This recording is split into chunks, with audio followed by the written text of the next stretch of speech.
and welcome to another edition of your brand and enterprise program, Kaleidoscope, on Channels Television. Thanks a lot for joining us on the program. I'm Oando.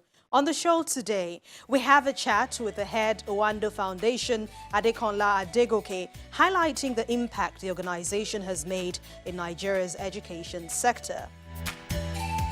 Plus, the Executive Director, Business Support at Wema Bank PLC for Lakeshanu reveals the various projects targeted at developing communities where Wema Bank operates.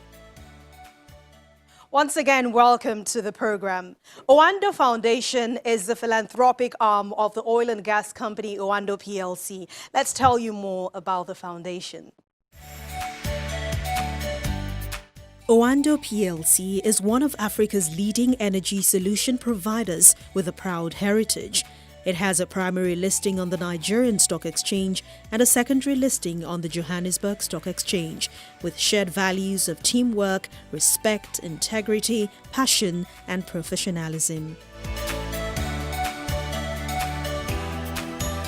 The multinational energy company operating in the upstream, midstream and downstream sectors found the need to create a philanthropic arm known today as Oando Foundation. The foundation operates as an independent charity registered in 2011 to support the Nigerian government to achieve its universal basic education goal. Its long-term thrust is to advance capacity building and sustainable development. The foundation has formed strategic alliances with key government institutions, non-governmental organizations, international development organizations, and private sector organizations, with a vision to create a sustainable and successful educational system in Nigeria, educate and empower every child, and a mission to radically improve the quality of teaching and learning in schools and communities by ensuring access to world-class basic education systems. Oando Foundation is determined to work towards bridging the gap in the education sector in Nigeria and Africa at large. Why choose education? I asked Mrs. Adegoke. Listen to her response. When the government launched the Universal Basic Education Act in 2004, at that time, Oando PLC also coincidentally had funded a school, infrastructure of a school in a community where they had assets called Bunduama in River State. By 2007, when the government called for private sector actors to support the basic education space through the Adopt a School program, Oando signed up as a partner and started renovating certain schools. But what the thought was at the time was it wasn't possible to increase or contribute to the achievement of learning outcomes for any child by just supporting infrastructure.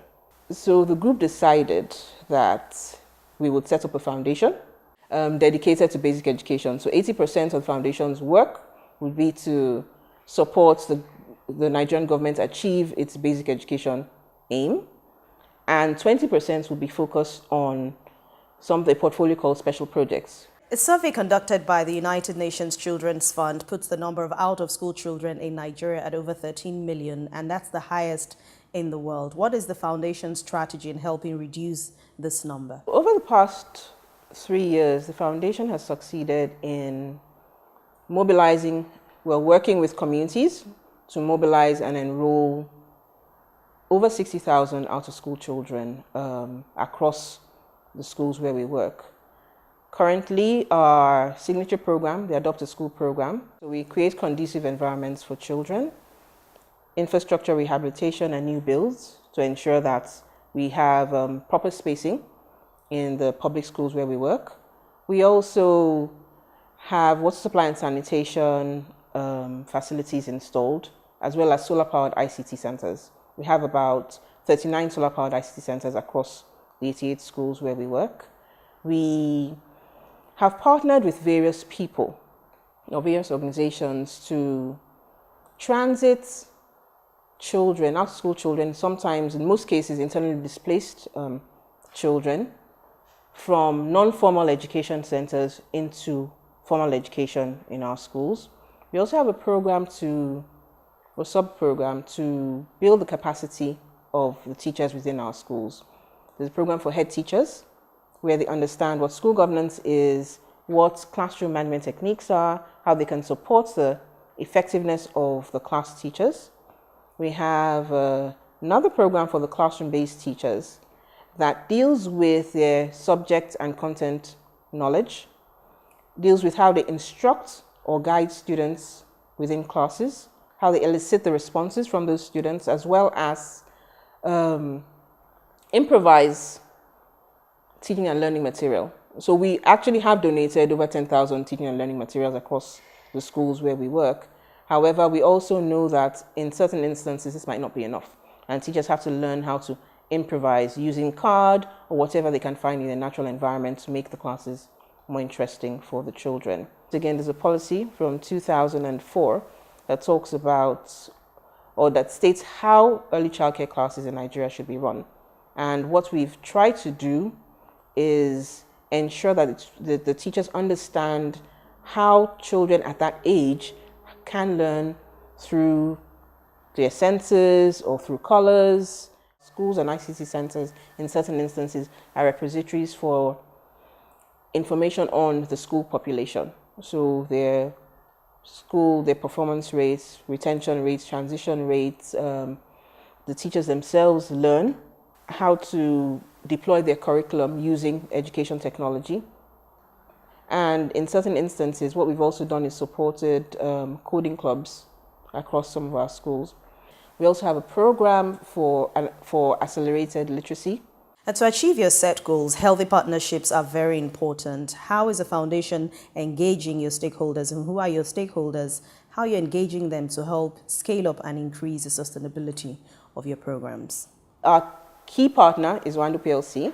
They have kindly provided funds and in-kind resources such as the technical know-how of their staff. We work with UBEC, that's the Universal Basic Education Commission, the Federal Ministry of Education, as well as the State Universal Basic Education Boards and local education authorities. Currently, we work in 88 schools across 23 states. So on the international level, what we were able to do is represent Oando PLC on the Global Business Coalition for Education. What we were able to do is establish two key relationships. One with a company called Sumitomo Chemical, a Japanese company. They don't have a presence in Nigeria, but they've partnered with us to co-fund the establishment of 6 ICT centers across the country, and currently are running a program to educate children about climate change and recycling. We've also been able to work with Educate a Child. On a local level, we work through Nigerian civil society organizations who have a knowledge of the communities that we work. And let's talk about some of those programs you've done around communities across the country and what your experience is being like, especially what actually drives your foundation. What drives us is the smiles we see on the children's faces when we see children who otherwise would not have had any means to have education. Walk up to you and say, this is the first time I'm experiencing learning in a fun environment. This is the first time I'm experiencing learning in a class not under the sky. When it rains, I'm no longer afraid of going to school, or I no longer have to leave school to go home. This is the first time you see the smiles on their faces when they see computers for the first time. We have a few stories that really warm our hearts when it comes to the work we do across the country. One of such stories, a girl in Kaduna State. She was one of the best children in her class, and the foundation runs scholarships. And her parents wanted her to get married right after her primary 6. She didn't want to get married. She received a scholarship, wanted to go to school. The head teacher of that school went to the secondary school that she was supposed to resume at, and waited for a while, but the girl didn't turn up. When the head teacher was just about to leave, the little girl turns up on a motorcycle and says, "Oh, I'm here with my things. I want to register," without the knowledge of her parents. Of course, the head teachers and adults had to take her back home but not only back home, she took her to the community chief, who called the parents and had a conversation with them and said he would like this girl child to go to school. At the end of this all, the girl child, she went to school. She's finished secondary school now. And about 2 years or 3 years ago, when we went back to the school to launch the ICT center that we had installed at the school, the village chief actually said that he remembered the story. He acknowledged the fact that what he did was he made a pronouncement in his community that every girl child in that community must go. So from that day that girl actually hopped on that bike and went to school, he made a pronouncement that every girl child in that community must go to school. In 2014, with the outbreak of the Ebola crisis, what the foundation did was contribute personal protective equipment to the isolation centers at the time. What's also little known, and which we don't really publicize, is the fact that there were 6 children at the time that lost parents due to the crisis, who in some instances were health workers. And we set up an education trust fund, we call it the Ebola Education Trust Fund. The second project is related to relief during the floods that occurred in northern Nigeria, where the foundation worked with various actors to donate to the communities in question.